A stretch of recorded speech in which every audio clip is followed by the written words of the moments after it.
Assalomu alaykum. Mani eshitayotganlar. Ismim Mansur Saidov. Xo'p, men YouTube kanalni qilishdan maqsad asosan meni bolalarimga qolsa, mendan keyin o'sha avlodlarim meni nasihatlarim deymizmi, o'gitlarim deymizmi, meni qilgan xatolarim ustida ozgina eshitsa, shu meni qilgan xatolarim qaytarmasa, mendan keyin balki meni eshitgan boshqa odamlar ham mana shu xatolarimni qaytarmasa, qilib o'tgan narsalarim ustida ko'pchilik o'ylab ko'rsa, ko'p xatolarni qilmay 10 yil, o'rta hisobda 15 yil odamlar umrini tejashi mumkin deb bilaman. Bugungi gapirmoqchi bo'lgan narsam, ko'pchilik o'g'il bolalar uylanayotganda,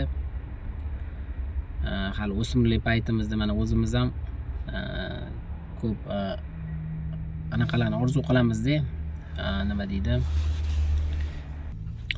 ko'pchiligimiz o'zimiz shu fantaziyalar qilib, nima deydi, yoki jurnal, kino yoki mana shu telefon orqali YouTube yoki Instagramlarda qarab, chiroyli ayollarga yoki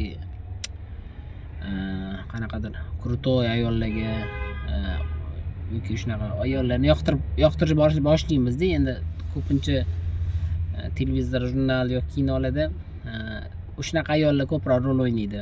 O'zi ko'pincha shunaqalarga anaqa qilib qolamiz-da, shunaqalarni orzu qilib qolamiz. Keyin o'sha uylanayotganda, uchrashuvga chiqayotganda ko'pincha shunaqa qizlar bo'lmasa, uylangimiz kelmaydi.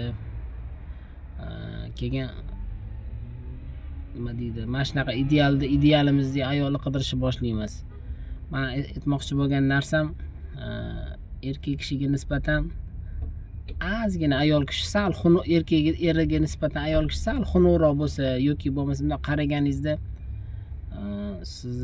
sizni sevib qolmaydigan, qaysi ma'nodaki, darrov sizni anaqa qilib qo'ymaydigan, rom qo'ymaydigan darajada bo'lsa, sal hayotimiz garvanichniroq bo'lar ekan. Nima deydi, bir xil aytadi, endi aytadiki, o'g'ildan deydi sal ayol xunukroq bo'lish kerak deydi. Shunda deydi oilada deydi tinchlik, o'zaro bir-birini tushunish ancha yaxshi bo'ladi. Sababi siz chiroyli ayol olsangiz, o'zingiz yoqtiradigan ayolni olib qo'ysangiz, ko'pincha holida ayollar sizni uni yoqtirishingizni bilib, sizni manipulyatsiya qilishni boshlaydi. Manipulyatsiya qilishni boshlaydi. Qaysi ma'noda manipulyatsiya qiladi? Meni yoqtirasiz-ku, men buni olib bering, meni yoqtirasiz-ku, men buni qilib bering deb sekin eri nima deydi, o'zi bilmagan holatda ayolini aytganini qilishni boshlaydi. Bu borib oilada ayolisiz ish bitmaydigan bo'lib qoladi. Bu o'z navbatda shu qarindosh urug'lari bilan, ota-onasi bilan, yaqinlari bilan o'sha sekin munosabatlarning buzilishiga olib keladi. Shunga birinchi mana anaqam, ko'pincha bolalarga nasihatim, qaraganda unaqa nima deydi, sevib qolmaydigan darajada nima deydi, chidasa bo'ladi deymizmi, o'rtacha deymizmi, xalq tilida qanaqa aytiladi bilmayman. Shunaqasiga uylansanglar, ancha turmushingiz keyinchalik nima deydi, garmonichniroq, munosabatlar to'g'riroq ketadi. Birinchi anaqam shu. Rahmat.